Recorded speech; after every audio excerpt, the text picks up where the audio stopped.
Setelah menyelesaikan makan malam, sekitar pukul 8 malam, terdengar ketukan di pintu rumah diiringi dengan sapaan. Segera ku jawab dan bangkit dari dudukku, sedang bersantai di udara yang cukup dingin setelah hujan deras di daerah Bandung. Ketika ku buka pintu, terlihat seorang lelaki sekitar berumur 40 tahunan bertanya apakah ini rumah Ki Abdul Rozak. Aku mengonfirmasi bahwa memang benar, dan mengundang mereka untuk masuk ke dalam rumah. Setelah mereka duduk, aku bertanya apa keperluan mereka mencariku. Hendra, begitu lelaki tersebut memperkenalkan diri, kemudian menjelaskan bahwa mereka memiliki masalah dengan rumah yang baru mereka beli di Bogor. Mereka mengalami banyak gangguan gaib sejak tinggal di sana, terutama oleh ibu mertuanya. Setiap malam, barang-barang jatuh dengan sendirinya hingga pecah, dan ibu mertuanya mendadak sakit lemah, hanya tiduran di kamarnya. Tiap malam, dia menjerit ketakutan sambil memegang lehernya seolah-olah ada sesuatu yang ingin mencekiknya. Kondisi kesehatannya semakin memburuk meskipun sudah dibawa ke rumah sakit dan diberikan obat-obatan tapi tidak membuatnya sembuh. Kami telah meminta bantuan seorang ustadz untuk melakukan ruqyah pada ibu dan rumah tersebut, tetapi tidak ada perubahan. Saat kami bertanya pada ibu mertua mengapa dia menjerit ketakutan sambil memegang lehernya di malam hari, dia menjawab bahwa ada makhluk menyeramkan dengan kepala seperti banteng datang ke kamarnya dan langsung mencekiknya. Ibu mertua kemudian membaca amalan-amalan yang dulu pernah diberikan oleh salah seorang ajengan. Makhluk itu kemudian melepaskan cekikannya dan menghilang. Namun, malam berikutnya makhluk itu kembali dan membuat ulah di rumah kami terutama pada ibu mertua. Apakah Aki bisa membantu kesulitan yang kami alami? Tanya Hendra. Saya akan mencoba melakukan yang terbaik dengan izin Allah. Kita harus berusaha, tetapi segala sesuatunya bergantung pada ridhonya. Seperti berobat ke dokter, hasilnya tergantung pada kesepakatan, jawabku. Kemudian, kami berangkat ke rumah mereka menggunakan motor Hendra. Setelah setengah jam perjalanan, kami tiba di rumah mereka. Keluarga Hendra menyambut kami dengan hangat. Setelah berbincang-bincang dengan keluarga Hendra, aku meminta izin untuk bertemu dengan ibu mertua mereka, Ibu Suciwati. Setelah melakukan pemeriksaan, ternyata Ibu Suciwati dalam tubuh ibu terlihat hawa negatif yang sangat pekat. Aku melakukan ritual pembersihan untuk membersihkan hawa negatif tersebut.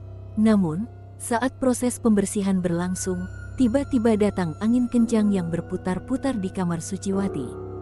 Tanpa diduga, Suciwati kemudian mengalami kerasukan. "Siapa kau ini?" desak Suciwati dengan suara berat. "Aku adalah hamba Allah." "Dan engkau siapa?" jawabku dengan tegas. "Aku Lembu Sura." "Mengapa engkau ikut campur urusanku?" bentaknya. "Apa urusanmu dengan keluarga Pak Hendra, terutama ibu ini?" tanyaku balik. "Aku punya urusan di sini. Aku diperintah seseorang untuk membuat keluarga ini menderita.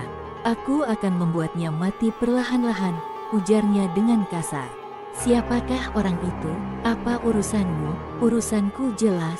Siapa pelakunya? Ada seseorang yang sakit hati pada keluarga ini, terutama ibu ini. Orang itu pergi ke dukun, dan aku diutus oleh dukun itu untuk melakukan tugas ini. Lebih baik engkau pergi dan berhenti melakukan teror lagi. Kecuali engkau ingin berurusan denganku," kataku dengan tegas. "Kau menantangku?"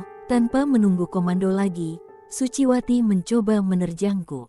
Aku segera membaca amalan dan membuat Suciwati terpental, jatuh di kasur busa. Kemudian aku mengucapkan mantra pembakar jin jahat dan menghentakkannya ke arah Lembu Sura yang merasuki tubuh Suciwati. Terdengar suara melenguh panjang, dan akhirnya Suciwati pingsan lemas.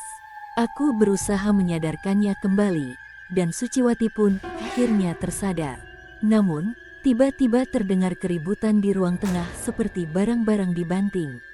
Aku segera menuju ke sana dan menemukan Lembu Sura masih mengamuk, menciptakan pusaran angin sehingga barang-barang terjatuh. Segera aku duduk bersila dan mengucapkan amalan-amalan. Tak lama kemudian, angin berhenti dan tercium bau hangus di ruangan. Aku yakin lembu sura telah terbakar oleh amalan yang kubacakan karena tidak ada lagi kekuatan non-fisik yang mengacaukan rumah. Dia tidak mau pergi, maka aku harus melakukan ini, ucapku dalam hati, memohon ampunan Allah. Aku merenung sebentar. Aku sebenarnya tidak ingin membunuh makhluk itu, hanya ingin mengusirnya. Namun, lembu sura lebih memilih mati di pertempuran daripada melarikan diri. Semoga dia tidak membalas dendam pada keturunanku nanti. Semoga Allah melindungi mereka dari kejahatan para jin. Suasana pun kembali tenang. Keluarga Pak Hendra yang berada di pojok ruangan sambil membaca ayat-ayat suci merasa lega setelah kejadian itu. Aku melanjutkan pembersihan hawa negatif pada Suciwati. Setelah itu, Suciwati tertidur lelap. Aku melanjutkan pembersihan hawa negatif di seluruh rumah Hendra dan memberikan benteng gaib. Aku masih penasaran dengan jawaban lembu sura tentang orang yang memerintahkannya untuk melakukan teror. Aku pun bertanya pada Hendra, "Pak Hendra, bisa saya tahu apa sebenarnya yang terjadi?" Jin yang mengganggu ibu mertua Anda mengatakan bahwa dia dikirim oleh seseorang yang sakit hati pada keluarga Anda, terutama kepada ibu mertua Anda. "Baiklah, saya akan ceritakan masalahnya," jawab Hendra. "Dulu, semasa bapak mertua masih hidup, beliau sering menyakiti perasaan orang, bahkan saudaranya sendiri, meskipun bukan saudara dekat. Konon, bapak mertua meninggal akibat disantet oleh salah satu dari mereka. Kami terlambat membawa beliau ke kiai, sehingga beliau meninggal dengan cara yang tragis. Ibu mertua lalu kami bawa untuk tinggal bersama kami, juga untuk menghindari hal-hal yang tidak diinginkan. Saya tidak menyangka mereka masih memburu istri bapak mertua saya. Ki, apakah Anda bisa mengetahui siapa pelakunya? Mungkin saudara bapak mertua saya terlibat. Mungkin bisa dideteksi apakah saudara bapak terlibat atau tidak. Namun menurut saya, tidak ada manfaatnya. Sebaiknya keluarga Anda meminta maaf kepada orang-orang yang pernah disakiti almarhum dengan cara bersilaturahim dan menjelaskan maksud kunjungannya. Semoga Allah melunakkan hati mereka sehingga dapat memaafkan kesalahan almarhum. Mungkin ada yang mudah dan ada yang sulit memaafkan, tetapi tetap harus berusaha dan berdoa, jawabku. Hendra mengangguk setuju. Oh ya, untuk ibu mertua, tolong berikan air yang telah saya buat dan bantu dengan obat herbal untuk memulihkan kesehatannya. Besok, tolong cek kesehatannya apakah ada perkembangan atau tidak. Jika masih ada gangguan, tolong beritahu saya. Dan jangan lupa untuk menjalankan sholat 5 waktu dan setiap malam membacakan ayat kursi serta amalan ini, lanjutku sambil memberikan secarik kertas berisi amalan. Pak Hendra, nama jinnya lembu sura ya? Kok mirip dengan tokoh pewayangan? Tanya Pak Hendra, masih penasaran. Lembu sura adalah nama yang dipilih jin itu sendiri, mungkin karena bentuknya menyerupai banteng atau lembu. Di pewayangan, lembu sura adalah nama tokoh dengan kepala banteng.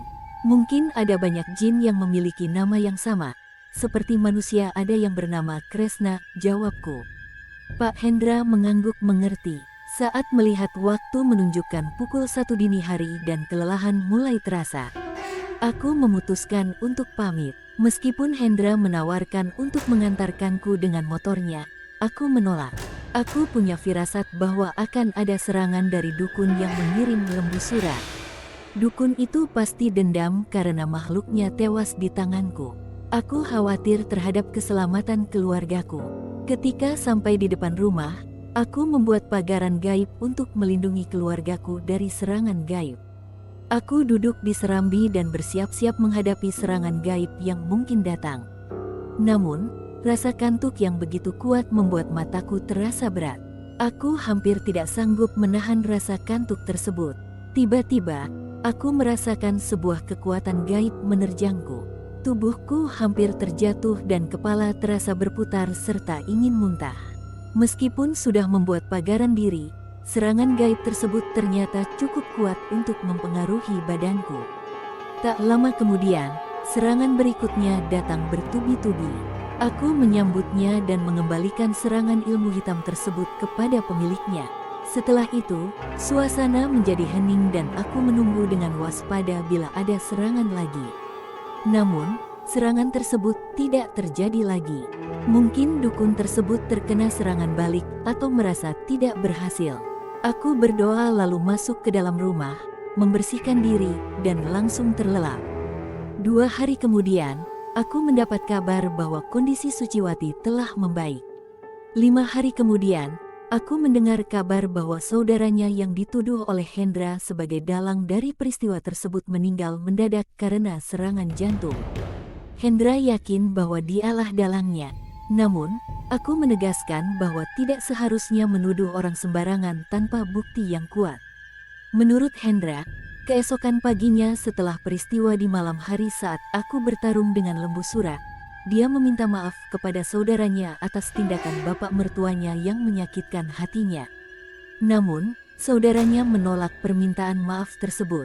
Tapi yang pasti, gangguan gaib telah berakhir, Suciwati pulih, dan aku tidak lagi diserang oleh dukun santet tersebut. Peristiwa ini menjadi pelajaran bagi kita semua untuk tidak menyakiti hati orang lain, terutama keluarga dan tetangga kita. Jadilah penyejuk bagi sesama dan selalu berbuat baik. Janganlah menggunakan cara yang salah untuk menanggapi perlakuan buruk dari orang lain, bahkan jika mereka adalah saudara kita. Selalu berusaha memaafkan kesalahan orang lain dengan ikhlas dan meminta maaf jika diperlukan.